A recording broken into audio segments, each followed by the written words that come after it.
All right, let's kick this video off with some logistics. Unknown strongman, aka Bryce Nichols, wants to compete at the 2024 World Strength Games. A pretty high-level competition for strongman, and he's been kicking butt and taking names. Back in 2022, I started a GoFundMe to go compete at IPL Worlds, and you guys were able to help me with enough money to pay for a hotel room and gas and food, which kind of comes in handy when you're trying to compete. To put things in perspective, I was able to raise right around $900, I want to say, offhand without looking at it. I mean, maybe it was a little bit more or less, I don't know.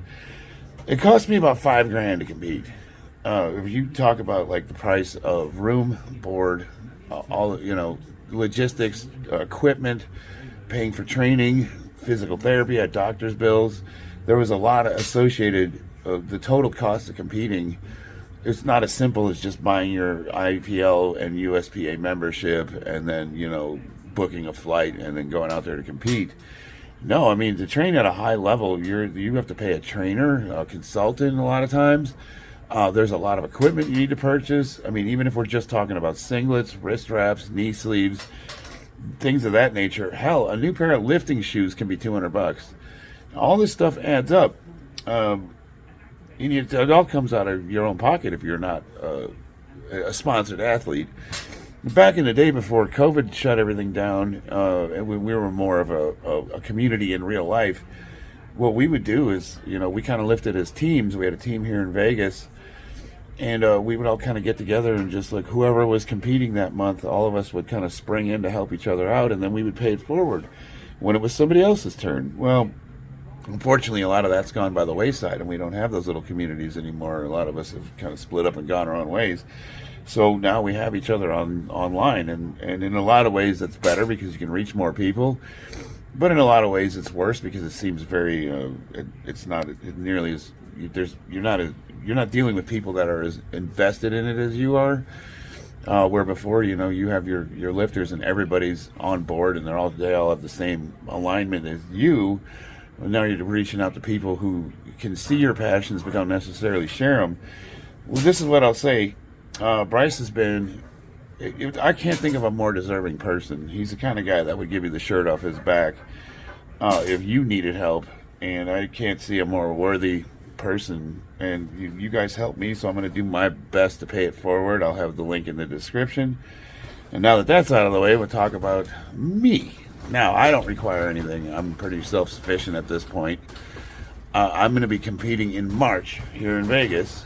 Local meet. I already know everybody, so getting in that's not going to really be a big deal. But what it does mean for me is I have to pick a new direction moving forward. And I've been discussing, I've been talking with a lot of different people. I've been talking with content creator Cephas and Prophet Fear and as well, a few other people, trying to pick a direction for training. Like, what is it I want to do moving forward? This is going to be my last meet before I turn 50. So even though it is a local meet, it will have international judges, which means I can set all the world records and everything will. It's a local meet, but everything will count as if it was one of the bigger competitions, and it is a qualifier. Technically, I'm at the point now where I really don't even need to compete at local meets anymore. I can compete at nationals and worlds, and I could just do those two competitions every year because my worlds total will qualify me to compete at nationals, and my nationals total would qualify me to compete at worlds. So if I wanted to, all I would have to do for the remainder of my days is the big meets. And it's kind of cool to have it like that, but the downside is those are all out of state. Some of them are out of the country, and it costs a lot of money, and you have to plan months and months in advance, and try to put the scratch together, and the toll it takes on the family, and it's a big ordeal to travel out of state, especially if you're going across the country. Like, I think Worlds this year is going to be in upstate New York, Niagara, as a matter of fact, Niagara Falls. And as cool, as awesome as it would be to take the family to go see the Niagara Falls, I don't know if it's going to be feasible. So conversely, I can compete here locally and do the meet in Vegas, and it still counts. This will be my last chance to solidify myself in this age group before I flip over to 50. That puts me in a whole new age category. It'll be closing the door to the past and opening up myself to a whole different classification of lifters and records. The over 50. So the way they kind of generally organize it, it's in they divide the age groups up in years of 5, but they kind of do rankings in years of 10. So it would be ages 40 to 50, 50 to 60, so on and so forth. So I'm at 49.9 years old, and I'm about to switch over to 50. So this will be my last shot to rectify the bad showing that I had at Worlds this year. And that means kind of picking a new direction for training. I've been talking with a couple different content creators. I'm talking with Cephist, Prophet Fear, and some other people. And we're looking at kind of switching the direction we're going in as far as how I'm training and what I'm training. And now that I will no longer be working with Bobby, I'm not really sure what that looks like yet. But what I want to try to do is, Prophet Fear's been showing me a lot of data, and he's been showing me a lot of high-level lifters who train very differently than the way I have been training.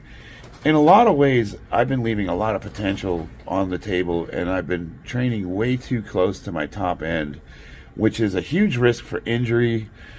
I love lifting heavy. There's nothing I love more than getting online and trying to throw as much weight as I can on the bar and just grinding one out and showing the world how strong I am. But it's also like the quickest and easiest way to cripple myself and become injured for life. So I'm at the point where I really got to be smarter about the way I'm doing things. And the way I have been doing things up to this point, it's been very, I don't know, it's like in my mind, I feel like I'm 20 years old. I look in the mirror, I don't see a 49-year-old man. I look, I'm in pretty good shape. I'm reasonably flexible. I can do most of the things that I did when I was in my early 20s and 30s. But if I really sit down and think about it, all of the injuries that I've had where it took months and months to recover, and some of them I'm still dealing with to this day. I had that crippling back injury where I lost the use of my leg. I blew my knee out. I've had to have corrective surgery on my knee twice. I've got flat feet, which creates a whole host of upstream problems. I got scoliosis in the back, which for the most part, lifting corrected, but it's just like, you take a picture of me and you look at me and I'm like, no, everything looks good. Everything's there.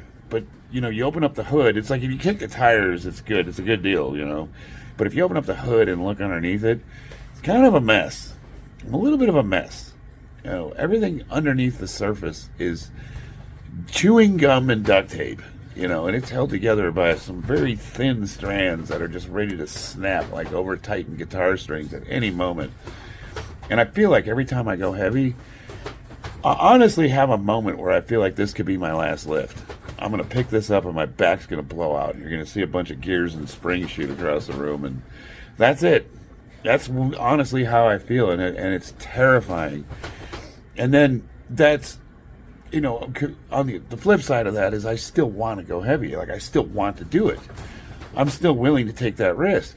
So I'm doing this tightrope balancing act where on one hand I'm terrified, and on the other hand I'm excited. It's just, I'm constantly conflicted and I'm fighting myself. And every morning I have this moment where I look in the mirror and I go, what are you doing? Who are you doing this for? What point are you possibly trying to make? It's like, even if I put 10, 15, 20 pounds on all 3 of my lifts, would it really make that much of a difference? Have I taken this broken body as far as it can go? Do I have anything left to prove? The answer is most definitely yes. I really should have a 1,700 total. Like, the fact that I don't have one means that I'm failing on just about every conceivable level.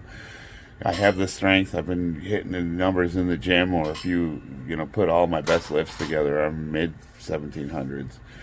And on any given day, I'm at least mid 1600s. And the fact that I haven't been able to do that in competition means that I'm really blowing it. So that's the main reason why I'm switching directions as far as training. Any of you guys that have been following me for any considerable amount of time, you know that I've been training. I've been with Bobby forever for the last 3 years, and him and I are no longer going to be working together. But I just wanted to put it out there that there's nothing, there's no bad blood between us, and it's not we bumped heads there at the end. But as far as I'm concerned, I have no problems with Bob whatsoever. He's always going to have a place in my heart. I still consider him a friend, and anything bad that's happened does not negate all the good that we did together. We accomplished a lot. Together, and it doesn't take that away at all. But I've gotten to the point where, every program has a top end, and Bob would disagree with that. He thinks that his methodology, you could just keep going forever and ever.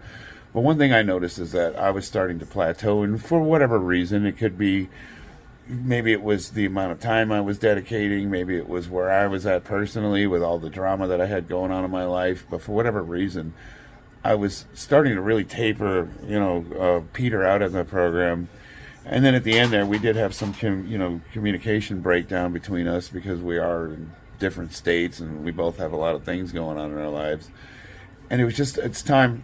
There's been a few, you'll find if you do lifting long enough, there's going to come a point where the program you're working with is probably going to stop working for you, and you're going to have to make some kind of an adjustment. And that's where I'm at right now. The way I've been training is I've been training really close to my top end and just throwing weight around, with carefree abandon. And unfortunately, the way my body is I just can't do that and not expect some kind of really bad injury to pop up. I'm an accident waiting to happen. So the direction I'm going to be changing in is going to be more volume, more measured lifting, a lot of deficit work, a lot of disadvantaged lifting, lower weights, higher reps, essentially. But in theory, based on the conversations that I've been having with some of you guys in the community, I should still be able to not only meet my goals, but break all the plateaus I've been stuck at. And if I do this right, I could have the most successful meet of my entire life right before I'm about to turn 50 years old. How cool is that? And I could do it in a way that's not going to take time away from my family. It's not going to take time away from the other things that are important to me. If I'm guilty of anything, it's really bad time management. I go to work and I work these long hours, and my it's different every day. And I'll come home and sometimes I'll train for 2 or 3 hours in the garage, and I'll do a lift and I'll sit there and wait 20 minutes before I do my next set.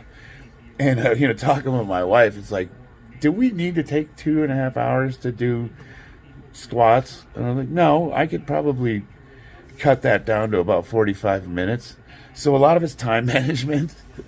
I just need to be better about what I'm doing so that I'm not taking away from their time. The meet that I'm going to be competing at's local, so there's no huge investment as far as travel and any of those considerations.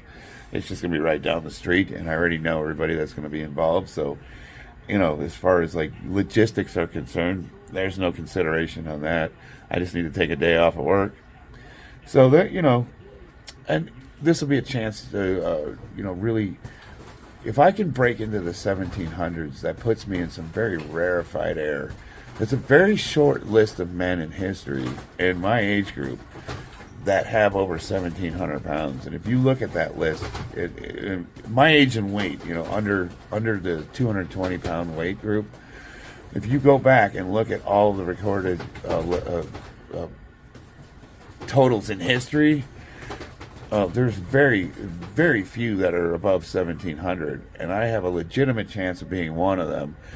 So for me not, to be this close and not take it, I don't know if I'd be able to live with myself. But at the same time, one of the big things I did promise my wife is that after this last competition is I wasn't going to put her and the kids through this again. So I've got to be really, really smart about how I'm doing things moving forward. I think I can do it. And I'm going to definitely need your help.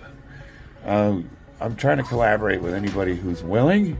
So if any of you guys have any great ideas or want to work with me, hit me up. Right now it's lining out to be, I've been talking with Prophet Fear quite a bit, and I really, really like a lot of the ideas that he's pushing on me.